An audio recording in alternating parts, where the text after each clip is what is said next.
দর্শক, গাজীপুরের সাংবাদিক আসাদুজ্জামান তুহিন হত্যার ঘটনায় বিএনপি মহাসচিব মির্জা ফখরুল ইসলাম আলমগীরকে গ্রেফতার করা হয়েছে। পুলিশ বলছে সিসি ক্যামেরার ফুটেজ দেখে জড়িতদের চিহ্নিত করা হয়েছে। এই ঘটনার সাথে বিএনপির নেতাকর্মীরা সরাসরি জড়িত রয়েছে এই হত্যাকাণ্ডের সাথে, এবং যেই কারণেই কিন্তু এবার এই বিএনপির মহাসচিব মির্জা ফখরুল ইসলাম আলমগীর সাহেবকে এ বিষয়ে জিজ্ঞাসাবাদ করা হচ্ছে।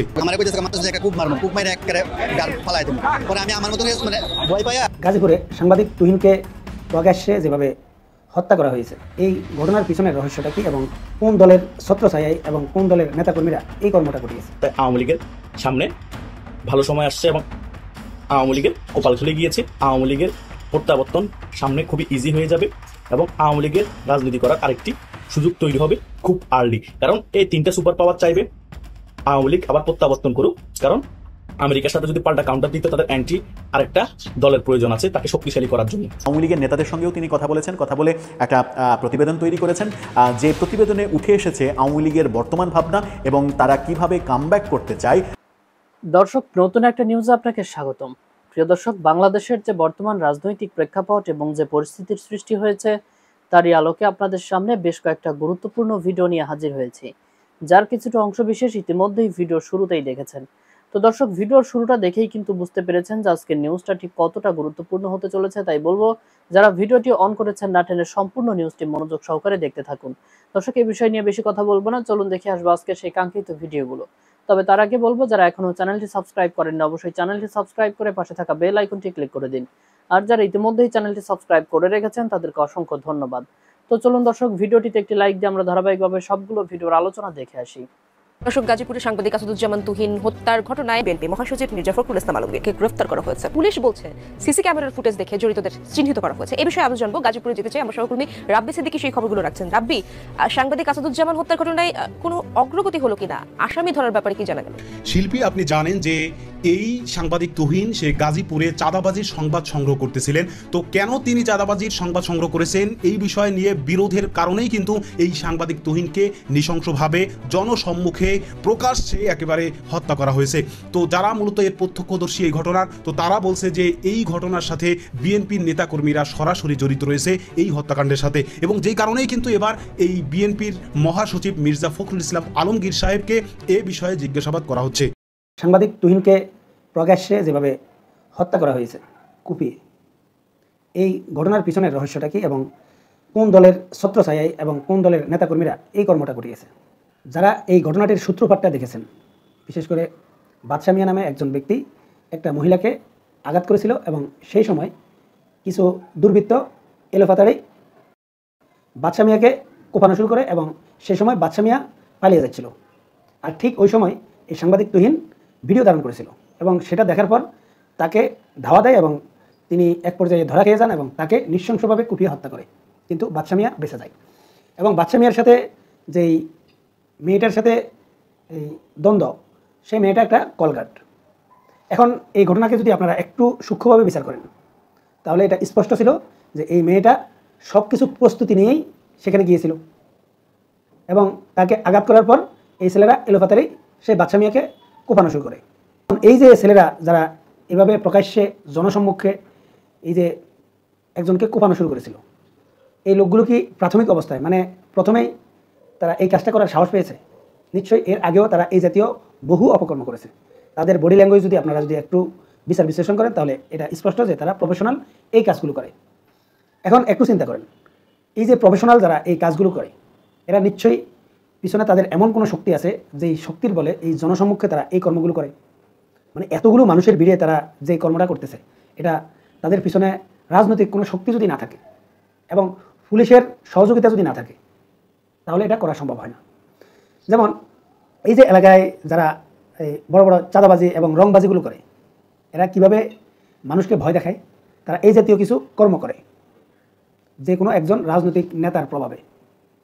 এবং এই ছেলেগুলো কার লোক এটা এলাকার সবাই জানে, কিন্তু তারা কেউ মুখ খুলতে পারে না, কারণ এরা এমনভাবে ভয়ের এবং ত্রাসের রাজত্ব সৃষ্টি করে যাতে মানুষ তাদেরকে ভয় পায় এবং মানুষ থেকে তারা যা চাইবে তারা তা দিয়ে দিতে বাধ্য থাকে। যদি না দেয় তাহলে তাদের পরিণতি এরকম হবে। অতএব এই যে কর্মগুলো করছে এবং এরা যে এই কর্মগুলো করার সাহসগুলো পাচ্ছে, এটার পিছনে অবশ্যই একটা শক্তি থাকে এবং সেই শক্তিগুলো রাজনৈতিক শক্তি ছাড়া সম্ভব না।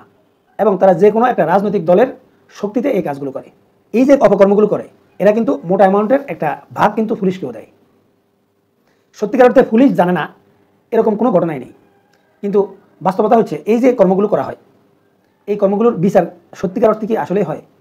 বাস্তবে হয় না। এর কারণ হচ্ছে এই যেই ছেলেগুলো এই কর্মটা করেছে, এখন যদি সত্যিকার অর্থে এখানে সাংবাদিক তুহিন যদি নিহত না হতো এই জিনিসটা এতটা ছড়াতো না। মানে এটাকে খুব স্বাভাবিকভাবে একটা নিউজ করে ছেড়ে দিত, এবং এই যে ছেলেগুলো এই কর্মটা করেছে এদেরকে অ্যারেস্ট করা হতো, কিছুদিন জেলে রাখা হতো, তারপর তাদের কি হয়েছে না হয়েছে এটা নিয়ে কেউ সংবাদ প্রচার করবে না। মানে এভাবেই এই ঘটনাগুলো ঘটে। কিন্তু এই ঘটনাগুলো ঘটানোর পিছনে বা এই যে ঘটনাগুলো ঘটানোর যে সাহসগুলো পায় এটা নিশ্চয়ই বড় একটা শক্তির প্রভাবে হয়, কিন্তু সেই শক্তিটাকে কেউ কখনো সামনেও আনে না, সেই শক্তির নামটা কেউ সামনে আনে না।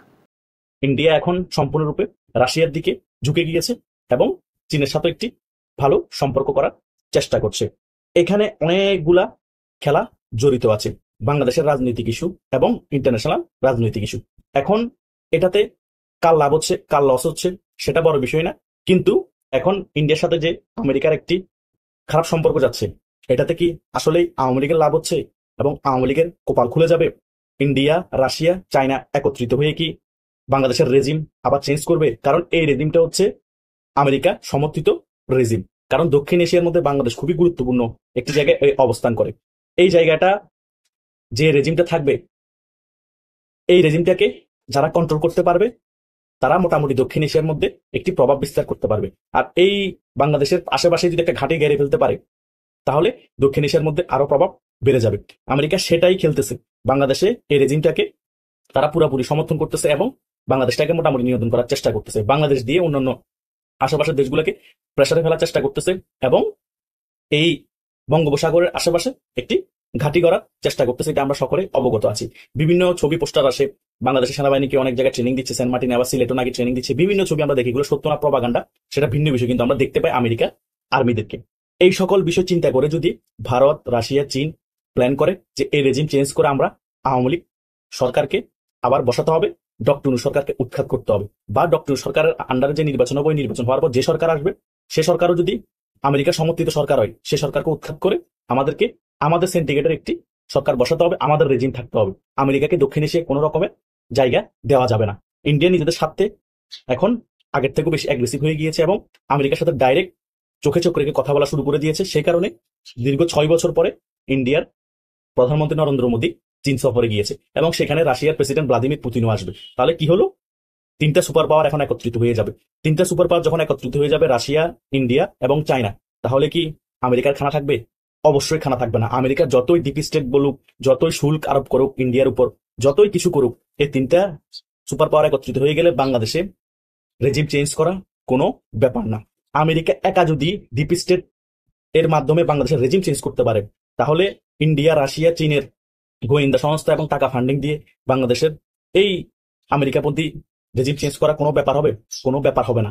তাই আওয়ামী লীগের প্রত্যাবর্তন সামনে খুবই ইজি হয়ে যাবে এবং আওয়ামী লীগের রাজনীতি করার আরেকটি সুযোগ তৈরি হবে খুব আর্লি। কারণ এই 3টা সুপার পাওয়ার চাইবে আওয়ামী লীগ আবার প্রত্যাবর্তন করুক, কারণ আমেরিকার সাথে যদি পাল্টা কাউন্টার দিতে তাদের অ্যান্টি আরেকটা দলের প্রয়োজন আছে তাকে শক্তিশালী করার জন্য। সেই দলটা হচ্ছে বাংলাদেশ আওয়ামী লীগ। সেই দলটাকে ইন্ডিয়া সাপোর্টের মাধ্যমে এবং রাশিয়া, চীন ওরাও সাপোর্ট করবে, কারণ অ্যান্টি আমেরিকা দল হচ্ছে আওয়ামী লীগ। তাই আওয়ামী লীগের সামনে ভালো সময় আসছে এবং আওয়ামী লীগের কপাল খুলে গিয়েছে ইন্ডিয়ার সাথে আমেরিকার এখন খারাপ সম্পর্ক যাওয়ার কারণে, এবং চীনের সাথে ইন্ডিয়ার একটা ভালো সম্পর্ক হওয়ার কারণে, এবং রাশিয়াতে এখানে ভালো একটা সম্পর্ক গড়ে তুলছে এই 3টা দেশের একটা ট্রায়াঙ্গেলের মাধ্যমে। তাই আওয়ামী লীগ আবার শক্ত অবস্থানে ফিরে আসতে বেশি দিন প্রয়োজন হবে না। যতটুকু মনে করেছি আমরা 4-5 বছর পরে আওয়ামী লীগ আবার শক্ত অবস্থানে ফিরে আসবে, কিন্তু হয়তো বা 2-3 বছরের পরে বা আগামীতে যে নির্বাচন হবে সেই নির্বাচনের পরবর্তী সময়ের মধ্যে আওয়ামী লীগ 3-4 মাসের মধ্যে ভালো একটি অবস্থানে ফিরে আসবে। প্রত্যাবর্তন বলেন বা পুনর্বাসন বলেন সকল কিছুই হবে এবং আওয়ামী লীগ সংগঠিত হয়ে আবার রাজপথ দখল করে এই অবৈধ নির্বাচনটাকে দেখবেন বানচাল করে আবার নতুন একটি নির্বাচনের প্রক্রিয়া শুরু করবে। কারণ ইন্টারন্যাশনাল পলিটিক্স খুব মারাত্মক একটা বিষয়। ইন্টারন্যাশনাল পলিটিক্সের উপরে নির্ধারণ হয় বাংলাদেশের রাজনীতি কি হবে, বাংলাদেশ আগামীতে কখন রেজিম চেঞ্জ হবে, কে ক্ষমতায় আসবে, কিভাবে ক্ষমতায় আসবে, কিভাবে ক্ষমতায় আনা যাবে, এ সকল কিছুই কিন্তু প্ল্যান চলে। তাই এখন আমেরিকার চিন্তাটাকে একপাক্ষিক করে মাইনাস করে দেওয়া হয়েছে। আমেরিকা সমর্থিত যে সরকার আছে তাকে মাইনাস করে এই তিনটা সুপার পাওয়ার একটা সমর্থিত সরকার এখানে বসানোর জন্য যতটুকু ইঞ্জিনিয়ারিং করা দরকার এই তিনটা দেশের গোয়েন্দা সংস্থা সকল ইঞ্জিনিয়ারিং করবে। কারণ বাংলাদেশের আশেপাশে এরিয়ার মধ্যে কোনো রকমে আমেরিকার আধিপত্য প্রতিষ্ঠা করতে দিবে না এই তিন দেশ। সেই প্রয়োজনে কিন্তু নরেন্দ্র মোদী বাধ্য হয়ে চীনের কাছে যাচ্ছে। কারণ নরেন্দ্র মোদী দেখতে পাচ্ছে যে আমাদের সার্বভৌমত্বের হুমকি হবে যদি আমেরিকা এখানে ঘাঁটি গেড়ে ফেলে। দর্শক, শেখ হাসিনা সরকারের পতনের 1 বছর হয়ে গেছে এবং এই সরকার, বর্তমান যে সরকার, সেই সরকারের শপথ নেওয়ারও 1 বছর পূর্ণ হলো। আজ যখন সেই 1 বছর পূর্ণ হলো তখন একটা বিষয় আলোচনায় বারবার আসছে যে শেখ হাসিনার যে পতন এবং আওয়ামী লীগের পতন, এই পতনটাকে আওয়ামী লীগ কীভাবে দেখছে এবং সেই দৃষ্টিভঙ্গির মাধ্যমে কিভাবে তারা কামব্যাক করার প্ল্যান করছে। শেখ হাসিনার পতনটাকে তারা কি অজনপ্রিয়তার কারণে পতন ভাবছে, নাকি ওই আলোচিত ষড়যন্ত্র তত্ত্বই ভাবছে যে শেখ হাসিনার পতনটা ষড়যন্ত্রের মাধ্যমে করা হয়েছে এবং বিদেশি ষড়যন্ত্রই এখানে মুখ্য, নাকি তারা ভাবছে যে আমাদের ভুল ছিল, ভুলের কারণে পতন হয়েছে, সেই ভুল থেকে আমরা সংশোধন করে নতুন প্রক্রিয়ায় আসব। এই বিষয় নিয়ে বিবিসি একটা বড় প্রতিবেদন করেছে এবং বিবিসির সাংবাদিক কাদির কল্লোল, যিনি বাংলাদেশের অন্যতম একজন গুণী সাংবাদিক, বহু বছর ধরে বিবিসিতে কাজ করছেন, সেই কাদির কল্লোল এই ব্যাপারটাকে বিশ্লেষণ করার চেষ্টা করেছেন নানাভাবে এবং আওয়ামী লীগের নেতাদের সঙ্গেও তিনি কথা বলে একটা প্রতিবেদন তৈরি করেছেন। যে প্রতিবেদনে উঠে এসেছে আওয়ামী লীগের বর্তমান ভাবনা এবং তারা কিভাবে কামব্যাক করতে চায়, আগামী নির্বাচন, এই সরকারের অবস্থান, তাদের কামব্যাক করা, নেতৃত্ব, নানা বিষয়ে এই রিপোর্টে কথা বলেছেন কাদির কল্লোল। বহু জনের সঙ্গে কথা বলেছেন। আমার মনে হয় যে আওয়ামী লীগ কী ভাবছে এই মুহূর্তে, সেই ভাবনার পুরো প্রতিফলনটা ঘটেছে বিবিসির এই প্রতিবেদনে। খুব শেখ হাসিনার পতনকে ষড়যন্ত্র হিসেবে, প্রতিষ্ঠার কৌশল হিসেবে এগোচ্ছে আওয়ামী লীগ। অর্থাৎ শেখ হাসিনার পতনকে তারা ষড়যন্ত্র হিসেবে প্রতিষ্ঠিত করতে চায়। তারা যে কোনো মূল্যে এটাই বলতে চায় এবং বোঝাতে চায় যে শেখ হাসিনার পতনটা অন্য কোনো কারণে হয়নি, এই পতনটা নিশ্চিত করা হয়েছে একটা ষড়যন্ত্রের মাধ্যমে। তাহলে কি প্রফেসর ইউনূস যে কথাটা শপথ নেওয়ার পরপরই আমেরিকা সফরে গিয়ে বলেছিলেন, মেটিকুলাস ডিজাইন, আওয়ামী লীগও সেই তত্ত্বের উপরে ভর করেই তাদের ভাবনা চিন্তাকে সমৃদ্ধ করছে? তারা কি মনে করছে যে এটার পেছনে একটা বড় ডিজাইন ছিল? হ্যাঁ, তারা তাই মনে করছে। কাদির কল্লোলের রিপোর্টে সেটাই উঠে এসেছে। তারা মনে করছে যে এটা দেশীয় এবং আন্তর্জাতিক একটা বড় ষড়যন্ত্র এবং সেই ষড়যন্ত্রের মাধ্যমে মূলত সরকারকে উৎখাত করা হয়েছে। শেখ হাসিনার পতন হয়নি, তাকে উৎখাত করা হয়েছে একটা ষড়যন্ত্রের মাধ্যমে, যে ষড়যন্ত্রটা আন্তর্জাতিকভাবে পরিচালিত হয়েছে এবং দেশের কিছু মানুষ সেই ষড়যন্ত্রে অংশ নিয়েছে। সেখানে যেটা বলার চেষ্টা করলেন সেটা হচ্ছে যে দলটির বক্তব্য হচ্ছে দেশি বিদেশি ষড়যন্ত্রে শেখ হাসিনার সরকারকে উৎখাত করা হয়েছে। একই সঙ্গে আওয়ামী লীগ আরও ভরসা করছে অন্তর্বর্তীকালীন সরকারের ব্যর্থতার উপরে। আইন শৃঙ্খলা পরিস্থিতি নিয়ন্ত্রণ সহ বিভিন্ন ক্ষেত্রে এই সরকারের ব্যর্থতা দলটির রাজনীতিতে ফেরার পথ করে দিচ্ছে বলেও অনেক নেতা মনে করছেন। এখানে একটা গুরুত্বপূর্ণ বিষয়, সেটা হচ্ছে যে ষড়যন্ত্র তত্ত্বের কথা যেমন বলছে, তেমনি প্রফেসর ইউনূসের সরকারের ব্যর্থতার দিকেও তাদের খুব দৃষ্টি আছে, নজর আছে। তারা প্রফেসর ইউনূসের ব্যর্থতাগুলোকে ক্যাশ করতে চায়, ব্যর্থতাগুলো নিয়ে আন্তর্জাতিক মহলে একটা জনমত তৈরি করতে চায় এবং তাদের নেতাকর্মীদেরও এক ধরনের আস্থা তৈরি করতে চায় যে এই সরকার ব্যর্থ হচ্ছে। তাদের ধারণা এই সরকার যত বেশি ব্যর্থ হবে, আওয়ামী লীগের ঘুরে দাঁড়ানো তত বেশি সহজ হবে এবং তত দ্রুত আওয়ামী লীগ ঘুরে দাঁড়াতে পারবে যত ব্যর্থ হবে ইউনূস সরকার। সেই কারণেই তাদের প্রত্যাশাও এরকম আছে যে এই সরকার ক্রমে ক্রমে ব্যর্থ হতে থাক, যত বেশি ব্যর্থ হবে তত বেশি আওয়ামী লীগের লাভ এবং এই ব্যর্থতাকে ক্যাশ করে তারা খুব দ্রুত ফিরতে পারবে। এটা তাদের তত্ত্বের মধ্যে অন্যতম গুরুত্বপূর্ণ একটা তত্ত্ব। সেক্ষেত্রে তারা বলছে যে জুলাই আগস্টে যে দমননীতি নিয়েছিল, সেই দমননীতির ব্যাপারে অনুশোচনা প্রকাশের কোনো ইঙ্গিত দলের মধ্যে নেই। এ নিয়ে রাজনীতিতে সমালোচনা থাকলেও তারা মনে করছে সেটা হচ্ছে যে যদি কোনো অনুশোচনা প্রকাশ করা হয় কিংবা তারা যদি কোনো ভুল স্বীকার করে, তাহলে এমনিতেই নেতাকর্মীরা দেশের বাইরে পালিয়ে আছে একটা বড় সংখ্যক এবং শীর্ষ সব নেতাই পালিয়ে আছেন। শীর্ষ যে নেতাগুলো দেশে ছিলেন তারা জেলখানায় রয়েছেন। সেরকম মুহূর্তে যখন তৃণমূলই আওয়ামী লীগকে একটু একটু করে এগিয়ে নিচ্ছে, তখন যদি আওয়ামী লীগের কেন্দ্র থেকে ভুল স্বীকার করা হয় এবং অপরাধ করেছে তারা এটা বলা হয়, এটা নিজে মুখে যদি স্বীকার করা হয়, তাহলে তৃণমূলের কাছে একটা ব্যাড মেসেজ যাবে। তৃণমূলের আত্মবিশ্বাস ভেঙে পড়বে, আত্মবিশ্বাসের চির ধরবে এবং আত্মবিশ্বাসের চির ধরার ফলে যেভাবে ক্রমে ক্রমে তারা এগোনোর চেষ্টা করছে গুটি গুটি পায়ে, সেই চেষ্টাটা বাধাগ্রস্ত হবে, এটাই তারা মনে করছে। দর্শক, আশা করছি সবগুলো ভিডিওই আপনি মনোযোগ সহকারে দেখেছেন। সেই সাথে দর্শক, এই ভিডিওগুলো সম্পর্কিত যদি কোনো তথ্য বা মতামত থাকে তাহলে তো অবশ্যই কমেন্ট করে জানিয়ে দিন। এতক্ষণ সাথে থাকার জন্য ধন্যবাদ। নিউজটি শেষ করছে এখানেই, ফিরছে আগামী ভিডিওতে নতুন কোনো টপিক নিয়ে। আল্লাহ হাফেজ।